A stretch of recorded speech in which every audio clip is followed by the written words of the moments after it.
नमस्कार, मैं राकेश परमार और आप देख रहे हैं महत्वपूर्ण मुद्दा। मित्रों, महत्वपूर्ण मुद्दे में आज का महत्वपूर्ण मुद्दा है भारत पाकिस्तान युद्ध की स्थिति में कौन सा देश किधर है, किसका समर्थन है, किसका विरोध है और कौन तटस्थ है। भारत का विदेश मंत्रालय सशक्त मंत्रालय है और वहां सक्षम और निपुण लोग काम करते हैं। वो लोग अपना काम कर रहे हैं। जो आज सबसे महत्वपूर्ण मुझे लगा वो था रूसी राष्ट्रपति का भारत के प्रधानमंत्री से दूरभाष पर बात करना, मतलब टेलीफोन पर बात करना। भारत विदेश मंत्रालय के प्रवक्ता ने सार्वजनिक किया कि रूसी राष्ट्रपति ने भारतीय प्रधानमंत्री से भारत पाकिस्तान युद्ध में चर्चा किया और पहलगाम हादसे की भर्त्सना की।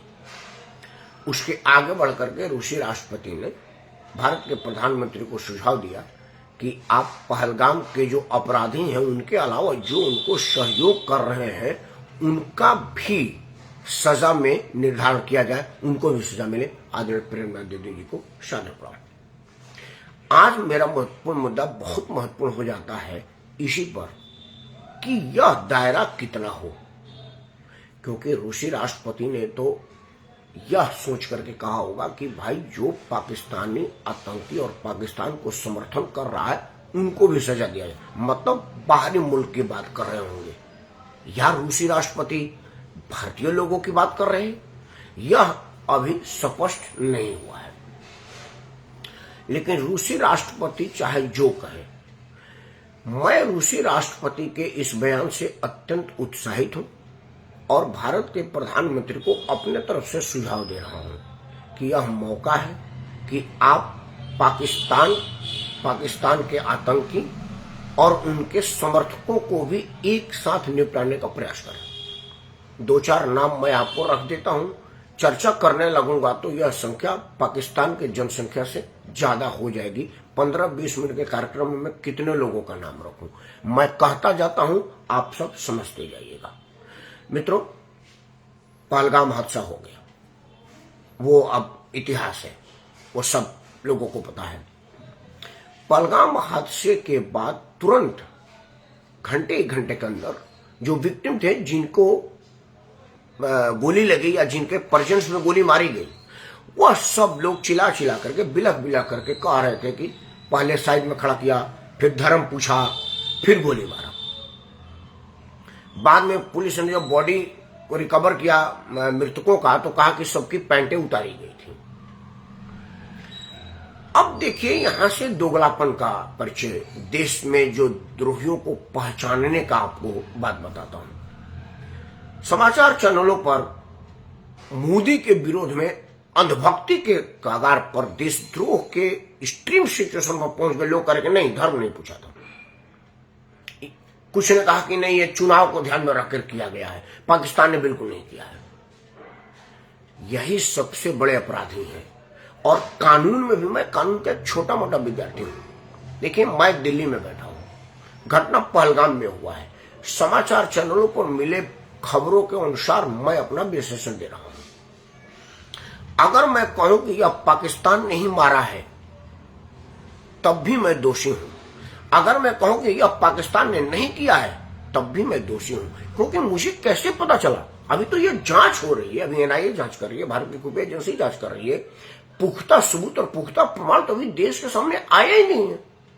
वो तो चूंकि पाकिस्तानी आतंकों का इस तरह से कृत्य था, इस तरह से कहा गया कि भाई पाकिस्तान का किया करा है, क्योंकि पाकिस्तानी इस तरह का काम करता है, इसके पहले भी पाकिस्तान ने किया था और वो यह घटना करके पाकिस्तान की तरफ भाग गए उस जंगलों से।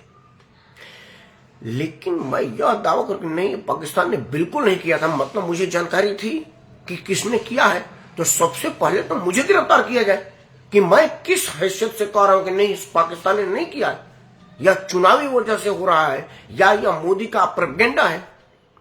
मित्रों, यह पाकिस्तान से भी ज्यादा खतरनाक काम हुआ। संयुक्त राष्ट्र में प्रस्ताव आया कि भाई यह धर्म पूछ करके मारा गया है। आपको पता है पाकिस्तान ने क्या किया? पाकिस्तान चीन के शरण में गया, और चीन हमारा दुश्मन है।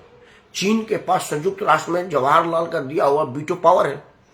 या एक बात बता दूं, वीडियो लंबी हो जाएगी, कि वीटो पावर और संयुक्त राष्ट्र सभा में सदस्यता आई थी भारत के प्रधानमंत्री को, भारत को मिला था। लेकिन पंडित जवाहरलाल नेहरू पता न किस खुशी में पाकिस्तान को तो बंटवारा कर दिया। वो तो पाकिस्तान के लोगों को अभी देख करके लग रहा है कि पाकिस्तानियों को देखने के बाद पंडित जवाहरलाल नेहरू फिसल गए होंगे।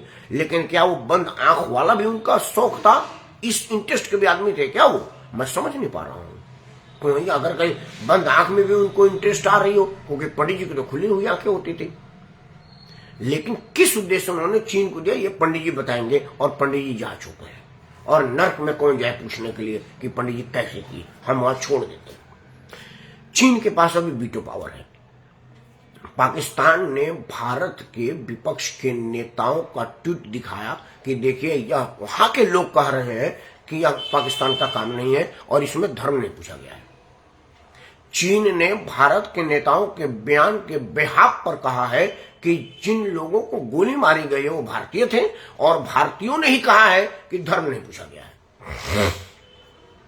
अब आप बताइए कि यह राष्ट्रद्रोह के श्रेणी में आता है या पाकिस्तान के उन आतंकियों के समर्थक के श्रेणी में आता है, यह मैं आपके विवेक पर छोड़ता हूं। तो अगर रूसी राष्ट्रपति के बात को ध्यान दिया जाए, उनके बात के महीन लाइन को पकड़ा जाए, तो शायद रूसी राष्ट्रपति भारत के प्रधानमंत्री को यह कहना चाहते हैं कि पाकिस्तान तो 15 मिनट का काम है, आपको ज्यादा मशक्कत करनी पड़ेगी भारत में बैठे हुए भारत के विरोधियों को, पाकिस्तान के प्रेमियों को सजा देने का। आज दक्षिण भारत में एक प्रेस कॉन्फ्रेंस हुआ। रंग गुलाल एक पाकिस्तान की पिक्चर है, भारत में रिलीज के लिए तैयार है। भारतीय सेंसर बोर्ड ने उसको रिलीज के लिए मना कर दिया है। प्रकाश राज वहां का खलनायक और काम करता है, अव्वल दर्जे का कलाकार है, कलाकारी में उसमें किसी तरह की कोई कमी नहीं है। लेकिन मोदी विरोध में भी उसमें कोई कमी नहीं है। मोदी विरोध में हमेशा रहा है, उसने तो बल्कि घटिया और बड़ा हल्का शब्द का इस्तेमाल किया। मोदी के लिए छोड़िए, चरवाहे के लिए ऐसा शब्द नहीं कह सकते जैसा वो कहा है। लेकिन मोदी तो चूंकि सहिष्णु आदमी है, सीधा जवाब नहीं देते, वो चुप लगा गए। हमारे जैसे आदमी को कह दिया होता तो हम जेल में होते। गारंटी के साथ बोल रहे हैं कि अगर मेरे लिए उस शब्द का इस्तेमाल कर दिया होता, मैं निश्चित जेल में होता। लेकिन शुक्र है कि मैं मोदी नहीं हूं और प्रकाश राज हमको कहने की हिम्मत नहीं किया है। खैर, बात आते हैं। प्रकाश राज ने कहा कि नहीं, पाकिस्तानी पिक्चरों को यहां पर रिलीज किया जाए, युद्ध और पिक्चर अलग अलग मामला है। आपको जान करके आश्चर्य होगा, दुख होगा, तकलीफ होगा कि भारत के इसके पहले वाला जो घटना हुआ था, बालाकोट वाला, जिसका बदला हमने लिया है और भारत के लोग उसके सबूत मांग रहे हैं, उस वक्त जब उन कलाकारों से पूछा गया तो उन्होंने बोला कि देखिए, सिनेमा होने वाला काम है, प्रोफेशनल काम है, हमारा देश पहले है और हम अपने देश के साथ हैं, अपने देश के सेना के साथ हैं। कमाते हैं, उसका ज्यादा से ज्यादा हिस्सा उस फौज को जाती है जो फौज आतंकवादी तैयार करता है और भारत पर हमला कराता है। मतलब जो हम पैसा पाकिस्तानी को दे रहे हैं, वो इनडायरेक्ट अपने ऊपर हमला करवाने के लिए दे रहे हैं, और प्रकाश राज उसका समर्थन कर रहा है। व्लादिमीर पुतिन कहीं इन्हीं को तो नहीं कह रहे। तो रूसी राष्ट्रपति भारत के आंतरिक मामलों में हस्तक्षेप नहीं कर सकते, यह हमारा सिक्योरिटी पर प्रभाव होगा, ये हमारे उस पर प्रभाव होगा, आंतरिक मामलों पर। रूसी राष्ट्रपति एक समझदार व्यक्तित्व है और एक बहुत बड़े देश के राष्ट्राध्यक्ष हैं और बड़े पुराने हैं, बहुत दिनों से उस गद्दी पर बैठे हुए हैं। तो उनको भाषा का, संयमता का पता है, और खास तौर से जब मामला विदेश से होता है तो कहाँ फुल स्टॉप लगाना है, कहाँ कमा लगाना है, और किस बात पर स्ट्रेस देना, किस बात पर कम देना है, इसकी ट्रेनिंग दी जाती है। और इस बात का ट्रेंड आदमी ही विदेश मामलों का स्क्रिप्ट तैयार करता है और बोलता है। यह बात रूसी राष्ट्रपति के साथ भी हुई होगी। तो वो अपने विदेश के उस बोझ को बर्दाश्त करते हुए सिर्फ इतना कहा है कि मिस्टर प्रधानमंत्री, पहलगाम घटना के अपराधियों के साथ साथ उनके सहयोगी और मददगारों को भी सजा मिले। वो सीधा सीधा भारत के उन लोगों को सजा देने की बात कह रहे होंगे जो लोग उनका मदद कर रहे हैं। मित्रों, हमारे देश में कानून है, न्यायालय है, मुझे लग रहा है कि होने नहीं देगा। लेकिन आप तो सुनिश्चित हैं, स्वतंत्र हैं, आपका तो यादाश्त में प्रॉब्लम आ जाती है यह काम आप कर सकते हैं। मुझे बड़ी खुशी है कि भारत का मुसलमान खुले मंचों से, खुले दिल से इस युद्ध में भारत के साथ है। जो हमेशा मुसलमान करने वाला आदमी, जिसको मुस्लिम तुष्टिकरण और कुछ नहीं सोचता, वैसे ब्रदर्स आज सर पे तिरंगा फटका बांधे हुए उसने कहा कि भारत सरकार के हर कदम पे हम साथ हैं। जिस भी तरीके से पाकिस्तान का नाश करना हो, उसको खत्म करना हो, हमको बड़ी दिली तसल्ली होगी। भारत सरकार ये करे, पूरा मेरा कौम उनके साथ है।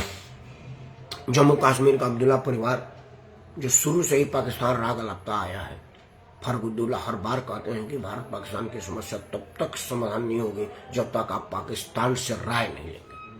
और हर बार भारत सरकार ठुकरा देती थी, भारत का नागरिक भी ठुकरा देता था, लेकिन अकेले फारूक अब्दुल्ला इसका रट लगा रहे थे। आज उनका बेटा जम्मू कश्मीर का मुख्यमंत्री है और उसने कहा कि नहीं, अब बातचीत का कोई मतलब नहीं है। मतलब जहां एक्सट्रीमिस्ट लोग, सज्जाद लोन जैसा लोग जो घोषित आतंकी है, उन जैसे लोगों ने अगर पाकिस्तान को सबक सिखाने की बात कही है, तब यह लोग जो ना तो हिंदू है ना मुसलमान है, क्यों पाकिस्तान का नाम ले रहे हैं, यह समझने में बहुत देर नहीं है। क्योंकि उनको उन मूर्ख मुसलमानों पर भरोसा है जो मुसलमान के नाम पर पाकिस्तान का समर्थन करते हैं।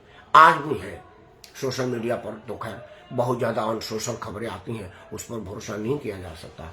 लेकिन एक यूट्यूबर ने कश्मीर से लाइव किया था, उस एक महिला को सुना रहा था, तो वो कह रही थी कि देखिए, जिस तरह से आपके दिल में हिंदुस्तान बसता है, हमारे दिल में पाकिस्तान बसता है। हैदराबाद में पाकिस्तानी झंडे को जमीन पर चिपकाया गया था, तो हैदराबाद की बुर्के वाली महिलाएं वहां पर झगड़ा करने लगी और उस झंडे को हटा रही थी। ऐसे लोग हैं, और यह तमाम लोग जो आतंकवाद तक को समर्थन करते हैं, वो उन्हीं मतदाताओं के भरोसे करते हैं। तो अब उनको सामने आके कहना पड़ेगा कि बेशक मुसलमान का नाम पर हम पाकिस्तान का समर्थन करते हैं, लेकिन भारत की कीमत पर नहीं करते, क्योंकि भारत जैसा देश कहीं नहीं मिलेगा। और उनको मतदान के टाइम में याद रखना पड़ेगा कि मैं मतदान किसको देने जा रहे हैं, किसको देने जा रहा हूं, जो भी हो। उनको यह सोचना पड़ेगा कि मैं मतदान कहीं उसको तो नहीं ना दे रहा जो पाकिस्तान के आक्रमण के टाइम में पाकिस्तान का समर्थन कर रहा था। पहलगाम घटना करने वाले आतंकवादियों का ख्याल रखने की बात कर रहा था और पाकिस्तान के तरफ झुकाव रखता था। कहीं हम उसको तो नहीं ना मतदान दे रहे हैं। और अगर इन सब विषयों पर विचार करके मतदान किया जाएगा, तो मैं दावे के साथ कह सकता हूं कि इनका हौसला टूटेगा और यह मुंह की खाएंगे और अंत में भारत भारत गाएंगे। भारत भारत गाने पर आप ही इनको मजबूर कर सकते हैं, और उस दिन का मुझे इंतजार रहेगा जब आपका मतदान का चोट इनको चोटिल करेगा और इनको समझ में आएगा कि खाएंगे भारत का और गाएंगे पाकिस्तान का, तो यह भारतीय लोग नहीं बर्दाश्त करेंगे। लेकिन मुझे अफसोस है कि मतदान के टाइम में हम जात, धर्म, क्षेत्र और इलाका देखते हैं, राष्ट्र का विकास, राष्ट्र का हित और राष्ट्र का सुरक्षा नहीं देखते, जबकि यह एक मुद्दा होना चाहिए। दोष आपका भी नहीं है, क्योंकि चुनाव के ट्रेनिंग की बात हमने आज तक नहीं किया। मतदान का शहूर हमको आज तक नहीं आया। 1952 से हम मतदान कर रहे हैं, लेकिन क्यों मतदान कर रहे हैं, किस मुद्दे पर मतदान कर रहे हैं, यह तो हमको पता है, लेकिन किस तरह से मतदान करें, क्या क्या थॉट को दिमाग में लेकर के मतदान करें, यह गूढ़ विषय पर आज तक कोई ट्रेनिंग का प्रोग्राम नहीं चलाया गया, कोई अवेयरनेस का कैंप नहीं चलाया गया। जबकि सबसे जरूरी है कि अगर मुझको यह बता दिया जाएगा, ट्रेन कर दिया जाएगा कि मतदान का महत्व क्या है, तो आपको बताऊंगा। एक बात कह के आपको मतदान का महत्व की बात बताऊंगा। अमेरिका दुनिया में सबसे बड़ा चौधरी है, भारत से उसका क्षेत्रफल, आबादी सब कुछ कम है, लेकिन वो क्यों है वह जान लीजिए। अल गोर एक अमेरिका के उद्योगपति थे, वो चुनाव लड़ने की हामी भरी। अमेरिका में 3 चरण में चुनाव का तैयारी होता है। पहले डेलीगेट्स के चुनाव होते हैं, उसके बाद कैंडिडेट के चुनाव होते हैं, उसके बाद मेन चुनाव होता है। तो डेलीगेट्स के चुनाव में अल गोर राष्ट्रपति पद के उम्मीदवारी में आ गए। उनको भारी समर्थन मिला और अब उनका नाम राष्ट्रपति के उम्मीदवार के रूप में प्रस्तावित हो गया। अब उनके पार्टी के अंदर जो चुनाव होती है कि किनको एक को दिया जाएगा, तो वो उस स्टेज पर आ गए थे। पता ना अलगोर को क्या समझ में आया, उन्होंने नाम वापस ले लिया और मतदान हो गया। लोगों ने समझाया भाई तुमको इतना भारी बहुमत था, तुम नाम वापस कहे ले लिए। तुम मेन चुनाव में वो फिर आ गए चुनाव मैदान में और उन्होंने राष्ट्रपति पद का चुनाव लड़ लिया। अब यहीं से भारत और अमेरिका की फर्क आपको बताता हूं। उनको 4 वोट मिला, ओनली 4, और यह गूगल में है, मैं नहीं कर रहा हूं, देख लीजिएगा। जब 4 वोट मिला तो उनके पत्नी ने चुनाव आयोग को चिट्ठी लिखा। उस पर वो वाला सिस्टम नहीं था कि भाई किसने वोट दिया। बीइंग ए वाइफ मैंने नहीं दिया, मैंने बेटी को पूछा तो बेटी ने नहीं दिया, उनके बेटे ने नहीं दिया, तो ये 3 वोट पड़ा किसका, यह बताया जाए। कहीं का फर्जी मतदान तो नहीं। अमेरिका इसी वजह से दुनिया में राज कर रहा है, क्योंकि उसका लोकतंत्र उसके जड़ों में है, ईमानदारी में है। हालांकि वहां का चुनाव भी बड़ा डिफरेंट होता है। वहां चुनाव में बीच में जनता होती है, दोनों तरफ मंच होता है। एक जिस तरह से आप लोगों ने कूली पिक्चर अगर किसी को याद होगा, तो एक तरफ इधर कादर खान पुनीत सर है और दूसरे तरफ कैंडिडेट है। दोनों कैंडिडेट आपस में बोल रहे हैं कि मैं ये करूंगा वो करूंगा, जनता दोनों तरफ मुंह करके सुन रही थी। तो उसको प्रेसिडेंशियल डिबेट बोलते हैं। और वो चर्चा होता है कि मैं फ्री में राशन दूंगा, तो जनता पूछती है कि पैसा कहां से लाएंगे, तो उनको बताना पड़ता है। फिर जनता कन्विंस होती है कि क्या ये वो व्यवस्था ठीक है, ये उचित है, देश हित में है, और तब जाके मतदान होता है। इस तरह से नहीं कि यहाँ कह दीजिएगा मैं सबको फ्री में राशन दूंगा, बिजली दूंगा, पानी दूंगा, तो हम मुफ्तखोरी पर मतदान देते हैं और वहां लोग मतलब समझने के बाद मतदान देते हैं। अमेरिका जैसा लोकतंत्र को मजबूत करने के प्रेसिडेंशियल डिबेट जैसा बात यहाँ होना चाहिए। और आप कुछ दे रहे हैं तो कहां से लाएंगे, उसका स्रोत क्या होगा, क्या हम ही से लेकर के हम ही देंगे क्या, यह बात पूछा जाना चाहिए। वो एक दूर की कौड़ी है, लेकिन कम से कम यह तो आपके लिए आसान है कि मतदान के टाइम तक आप अपना याददाश्त मजबूत रखिए कि क्या मैं उसी को वोट दे रहा हूं जो आतंकियों का समर्थन कर रहा था, क्या मैं उसी को वोट दे रहा हूं जिसके ट्वीट से चीन ने बीटो लगाया और पाकिस्तान को एक्सपोज करने का मौका गंवा दिया। तो यह एक तरह से युद्ध में समर्थन ही है। और क्या मैं उसको मतदान दे रहा हूं जो उसका समर्थन है, जो कह रहा है कि कलाकार और कला अलग चीज है और युद्ध अलग चीज है। युद्ध हो रहा है तो क्या है, कलाकारों को ना रोका जाए। इन सब विषयों में विचार करके मतदान करेंगे तो उनका हौसला टूटेगा, और जब उनका हौसला टूटेगा तब वो भारत माता की जय बोलेंगे। आप जय बोलिए, मैं जय बोल रहा हूं, और भारत माता की जय, और भारत विद्रोही चाहे देश में हो या विदेश में हो, उनकी मानसिकता की क्षय। इन्हीं शब्दों के साथ मैं राकेश परमार आप सबको सादर प्रणाम करता हूं। जय हिंद, वंदे मातरम और भारत माता की जय।